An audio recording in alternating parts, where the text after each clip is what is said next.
Hello everyone, welcome our channel. आज हम आए हैं आपके सामने एक नया वीडियो लेके।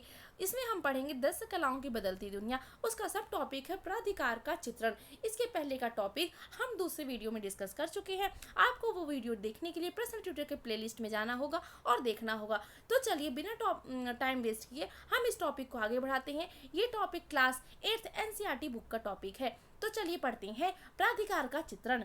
हम पिछले वीडियो में डिस्कस कर चुके हैं कि जो कला थी वो किस प्रकार से भारत में विकसित हुई और ब्रिटेन और भारतीय लोगों के बीच के अंतर को अपने चित्रों में प्रदर्शित किया करती थी। ठीक है। प्राधिकार का चित्रण था औपनिवेशिक भारत में बेहद लोकप्रिय होने वाली एक और कला शैली रूप चित्रकारी थी। ब्रिटिश और भारतीय दोनों देशों के अमीर और ताकतवर लोग किरमिच पर अपनी छवि देखना चाहते थे, यानी जिसको आज हम फोटो के रूप में जानते हैं। यानी आज हम फोटो कितना कॉमन हो गया है, कितना नॉर्मल हो गया है बच्चों, कि आज हम कोई भी मोबाइल से फ़ोटो खींचिए और स्टूडियो से निकलवा लिए। लेकिन उस समय क्या होता था कि जो भारत और ब्रिटिश के अमीर लोग होते थे, ताकतवर लोग होते थे, वो अपनी इमेज को यानी अपनी छवि को किसी कैनवास पे या पेपर में देखना चाहते थे। ठीक है। छोटे आकार के रूप चित्र बनाने में की मौजूदा भारतीय परंपरा के विपरीत औपनिवेशिक रूप चित्र आदम कद आकार के होते थे, बिल्कुल सच्चे लगते थे। यानी अब जो भारत में चित्र बनते थे वो तो छोटे होते थे, जैसे आज हम छोटी फोटो निकालते हैं। लेकिन जो ब्रिटिश में चित्र बनते थे वो काफ़ी बड़े बड़े बनते थे। ऐसा लगता था कि उसमें आदमी सच का खड़ा है। हाँ, आप लोग डरिए नहीं, ये वो सिर्फ इमेज थी। उसमें लगता था कि आदमी सच में खड़ा है, ऐसा इमेज बनाया जाता था। रूप चित्रण की यह नई शैली इस साम्राज्य की वजह से पैदा हुई। ऐश्वर्यपूर्ण जीवन शैली धन संपदा और रौब दाब को दर्शाने के लिए आदर्श साधन थी। यानी यह जो फोटो फ्रेम्स बनाई जाती थी वो किस चीज़ को प्रदर्शित करती थी कि कोई व्यक्ति कितना अच्छा जीवन शैली जी रहा है, उसके पास कितनी संपदा है, धन है और उसका कितना रौब रुतबा है। ठीक है। रूप चित्रण को क्या समझेंगे, पढ़ेंगे। यहाँ पे रूप चित्रण का मतलब किसी व्यक्ति का ऐसा चित्र जो जिससे उसके चेहरे और हाव भाव पर ज़्यादा जोर दिया गया हो। और रूप चित्रण का मतलब होता है पोर्ट्रेट बनाने की कला। ठीक है। आगे बढ़ते हैं।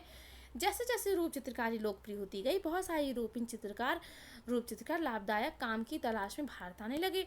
अब ये एक बिजनेस, तो आप तो समझ ही रहे होंगे, कोई भी चीज़ अगर आई तो वो बिजनेस में जल्दी ही बदल जाती है। तो जो यूरोपीय चित्रकार थे अब भारत में वो लोग काम तलाशने चले आए।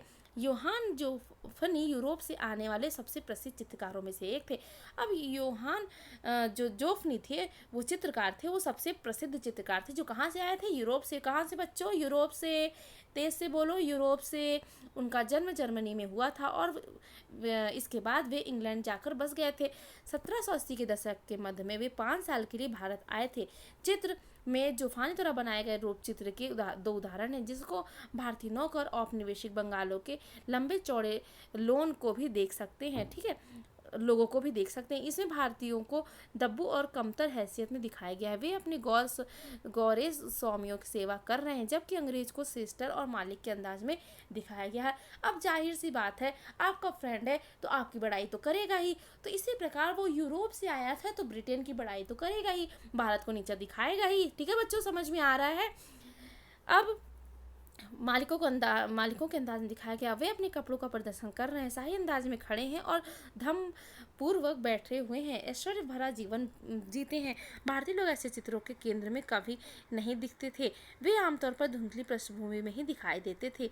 अब जो भारतीय थे वो एकदम ऐसे अच्छे भव्य चीज़ों में नहीं दिखते थे। वो लोग हमेशा पुरानी मतलब गंदे गंदे काम या तो पीछे कहीं बैकग्राउंड में दिखा करते थे। बहुत सारे भारतीय नवाब भी यूरोपीय चित्रकार के विशाल रूप चित्र बनवाने लगे थे। आप देख चुके हैं किस तरह अंग्रेजों ने भारतीय दरबारों में अपने रेजिमेंट तैनात किए और राजाओं की ताकत को नज़रअंदाज करते हुए किस तरह वे रियासत का शासन नियंत्रित करने लगे।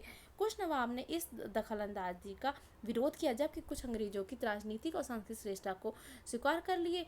वे अंग्रेजों के साथ मेलजोल चाहते थे और उनकी शैलियों और रुचियों को अपनाना चाहते थे। मोहम्मद अली खान इसी तरह के नवाब थे। किस तरह के, कि वो उनके शैलियों में रुचि अपनाने लगे थे। 1770 के दशक में अंग्रेजों के साथ हुए एक युद्ध के बाद वह ईस्ट इंडिया कंपनी की पेंशन पर आश्रित हो गए थे। परंतु इसके बावजूद उन्हें टिली कैटल और जॉर्ज विल्सन नाम के दो यूरोपीय कलाकारों को अपने रूप चित्र बनवाने का जिम्मा सौंपा और पेंटिंग्स इंग्लैंड के राजा और ईस्ट इंडिया कंपनी के निदेशकों को भेंट की। नवाब मोहम्मद अली ने अपने राजनीतिक सत्ता गांव आ चुके थे, परंतु इन रूप चित्रों में वह खुद को एक शाही और रौबीले अंदाज में देखकर खुश हो सकते थे। हम आगे चित्र में देखेंगे उनका चित्र कितने अच्छी बनाया गया है। विल्सन द्वारा बनाए गए उनके चित्र को देखेंगे और समझेंगे कि नवाब किस मुद्रा में चित्र बनवा रहे हैं और शाही अंदाज में उन्होंने किस प्रकार दर्शाया गया है। ये देखिए आप, ये अली जी हैं और इनका एक इमेज बनाया गया है। आप साफ साफ देख सकते हैं कि इनको कितना शक्तिशाली, कितना धन संपन्न और कितना रौद्रता वाला दिखाया गया है कि और कितना ताकतवर दिखाया गया है। ठीक है, इस प्रकार उस टाइम पे इमेज बना करते थे और इन्हीं को ये काफ़ी बड़े बड़े हुआ करते थे। ठीक है, पूरी एक वॉल जैसे हुआ करते थे ये चित्र। अब आप एक दूसरा चित्र देखेंगे। यहाँ कलकत्ता के ऑरियल एवं डैशवुड परिवार का चित्र है। ठीक है, कलकत्ता के ऑरियल और डैशवुड परिवार का चित्र है। योहान जोफानी द्वारा चित्रित है। ठीक है, ऑयल पेंट है और 1784 में बना था। टॉमस डैशवुड का विवाह शॉल्ट लूजिया ऑरियल के साथ हुआ था। इस चित्र में उन्होंने अपने दोस्तों और रिश्तेदारों को खातिरदारी करते हुए देख सकते हैं। इस चित्र में भारतीय नौकर चाकर चाय पेश कर रहे हैं। तो आप साफ साफ देख सकते हैं कि जो उस टाइम ब्रिटेन जो अंग्रेज हुआ करते थे वो किस प्रकार नवाबों की तरह जीते थे, और जो भारतीयों को दिखाया गया है कि भारतीय कौन सा कर रहे हैं काम, नौकरों वाला काम कर रहे हैं, वेटरों वाला काम कर रहे हैं। वो कोई चाय सर्व कर रहा है तो कोई नाश्ता सर्व कर रहा है। ठीक है, आप देख सकते हैं इसमें साथ साथ कि एक पार्टी चल रही है, एक बढ़िया मेहमानों की मेहमानबाजी चल रही है। उसमें जो भारतीय हैं वो नौकर का काम कर रहे हैं। इतिहास को चित्रित करना था। अब इतिहास की बात आती है। अब जो ये सारी चीज़ें तो हो गई, पर्सनल पेंटिंग्स भी बन गई, अब इतिहास की बात आती है। साम्राज्यवादी कला की एक और श्रेणी थी जिसे इतिहास की चित्रकारी कहा जाता है। इस शैली में चित्रों को ब्रिटिश साहित्य इतिहास के विभिन्न घटनाओं को नाटकीय रूप से चित्रित किया जाता था। 18वीं सदी के आखिर और 19वीं सदी की शुरुआत में सालों में इस तरह की चित्रकारी को भारी सम्मान की नजर से देखा जाता था और वो काफ़ी लोकप्रिय थी। ठीक है, अब इतिहास बनाने का टाइम आ गया था तो इसलिए ये काफ़ी लोकप्रिय हो गई थी। भारत में अंग्रेजों की जीत ब्रिटेन के चित्रकारों के लिए एक उपयोगी सामग्री थी। अब जो भारत था उसमें जो अंग्रेजों की जीत थी उसमें ब्रिटेन के इतिहासकारों के लिए एक काफ़ी उपयोगी सामग्री थी, ताकि उनको एक अच्छा टॉपिक मिल जाए चित्रकारी करने का। ये चित्रकार मुसाफिर के ब्यौरों और रेखा चित्रों के आधार पर ब्रिटिश जनता को दिखाने के लिए भारत में ब्रिटिश कार्रवाई की सुंदर छवि तैयार करने की कोशिश करते थे। इस तस्वीरों में भी अंग्रेजों का यशगान ही होता था। क्योंकि वो अब अंग्रेज बना रहे हैं तो अंग्रेजों के यहाँ यशगान करेंगे। ठीक है, उनकी सत्ता, उनकी विजय और उनकी श्रेष्ठता इन चित्रों में केंद्रित थी। इन इतिहास चित्रों में एक शुरुआती चित्र 1772 में फ्रांसीसी हेमेन द्वारा बनाया गया था। ठीक है, सबसे पहले चित्र कौन सा बना था? 1762 मैंने बोला, ध्यान से सुनिएगा आप। 1762 में फ्रांसीसी हेमेन द्वारा बनाया गया था, जिसे लंदन स्थित वॉक्सहॉल गार्डन में सार्वजनिक प्रदर्शन के लिए रखा गया था।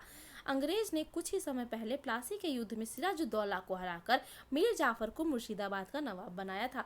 अंग्रेजों को यह जीत साजिश में मिली थी और साजिश की मदद से लेने वाले गद्दार मीर जाफर को नवाब का ओहदा तोहफे में दिया गया था। हेमेन द्वारा बनाए गए चित्र में आक्रमण और जीत की इस दृश्य को नहीं दिखाया गया। ठीक है, क्योंकि ये तो अंग्रेजों की कमी थी, इसलिए इसको दिखाया ही नहीं गया। इसमें मीर जाफर उनके सैनिकों द्वारा प्लासी के युद्ध के बाद लॉर्ड क्लाइव की आगवानी का दृश्य दिखाया गया है। ठीक है, आप देख सकते हैं साफ साफ ये प्लासी की जंग के बाद लॉर्ड क्लाइव मुर्शिदाबाद के नवाब मीर जाफर से मिलने आए हैं, और इसमें आप देख सकते हैं कि नवाब हैं लेकिन फिर भी वो झुके हुए दिख रहे हैं इस चित्र में, और जो क्लाइव हैं वो कितने खड़े और जोशीले और कितने ताकतवर दिखाई दे रहे हैं। ठीक है, फ्रांसीसी हेमेन द्वारा बनाया गया था। 1762 का तस्वीर है ऑयल पेंटिंग का। ठीक है, ब्रिटिश सैनिक विजय का जश्न श्रीरंगपट्टनम, यानी अब जिसको श्रीरंगपट्टनम के युद्ध पर आधारित बहुत सारे चित्रों को देखा जा सकता है। अब इतने सारे जो चीज़ें हुआ करती थी, इतनी सारी जो घटनाएं हुआ करती थी, उनमें जो चित्रकार थे उनको बहुत अच्छा टॉपिक मिल जाया करता था चित्र बनाने का। जैसा कि आप जानते हैं कि मैसूर के टीपू सुल्तान अंग्रेजों की सबसे शक्तिशाली दुश्मनों में से एक थे, और आखिरकार 1799 में श्रीरंगपट्टनम की प्रसिद्ध लड़ाई में उनकी हार हो गई थी।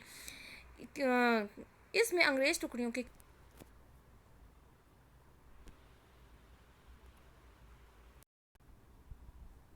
सॉरी फॉर डिस्टर्बिंग, ये टेक्निकल प्रॉब्लम हो गई थी। तो क्या हुआ था कि 1799 में श्रीरंगपट्टनम की प्रसिद्ध लड़ाई की में उनकी हार हो गई।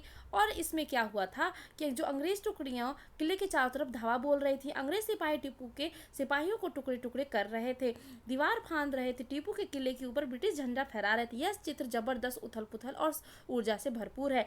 इस पेंटिंग की घटना को नाटकीय रंग पेश करती है और अंग्रेज को जीत को का गौरवान कर रही है। साम्राज्यवादी ऐतिहासिक चित्र में शाही फतेह की लोक स्मृतियां गढ़ने का भी प्रयास किया गया है। उसकी कोशिश थी कि भारत और ब्रिटेन दोनों जगहों अंग्रेजों की जीत आम जनता की स्मृति में बनी रहे। उनका मानना था कि इस तरह वे अंग्रेज को अजय और सर्वशक्तिशाली साबित कर सकते हैं। ठीक है, तो देखते हैं कि ये आप देख सकते हैं श्रीरंगपट्टनम पर धावा बोलते हुए ये तस्वीर है और रॉबर्ट केर पॉटर द्वारा बनाया गया चित्र है। ठीक है, ऑयल पेंटिंग है, 1800 में बनी हुई है। ठीक है, 1799 में तो टीपू सुल्तान की मृत्यु हुई थी श्रीरंगपट्टनम के युद्ध में। तो आप देख सकते हैं किस प्रकार महल पे लोग चढ़ रहे हैं, काफ़ी लड़ाइयाँ हो रही हैं, लोग अपने ब्रिटिश जो झंडे हैं वो उनके किले पर फहराए जा रहे हैं। तो इन सारे चित्रों से हमें समझ में आता है कि किस प्रकार ब्रिटिश का जो था उसका चित्रों पर भी रुकता था एकदम, यानी चित्रों पर भी ब्रिटिश का यशगान किया जाता था और भारतीयों को हमेशा नीचे ही दिखाया जाता था। तो इस सारी चीज़ों से हम समझ सकते हैं कि जो इतिहास को चित्रित करना था उसमें भी ब्रिटिश अधिकार आ गया था। भारतीयों की कहीं भी जगह नहीं हुआ करती थी और उन्हें हमेशा नीचा दिखाया जाता था। ठीक है, इन सारी चीज़ों को हम पढ़ते हुए समझेंगे कि किस प्रकार भारतीय जो चित्र थे उनमें जो चित्रकारी की जो कला उभरी थी उनमें भारतीय जो इतिहास था उसको भी कम दिखाया गया है। ठीक है, आई होप आपको बहुत अच्छे से क्लियर हुआ होगा। Thank you.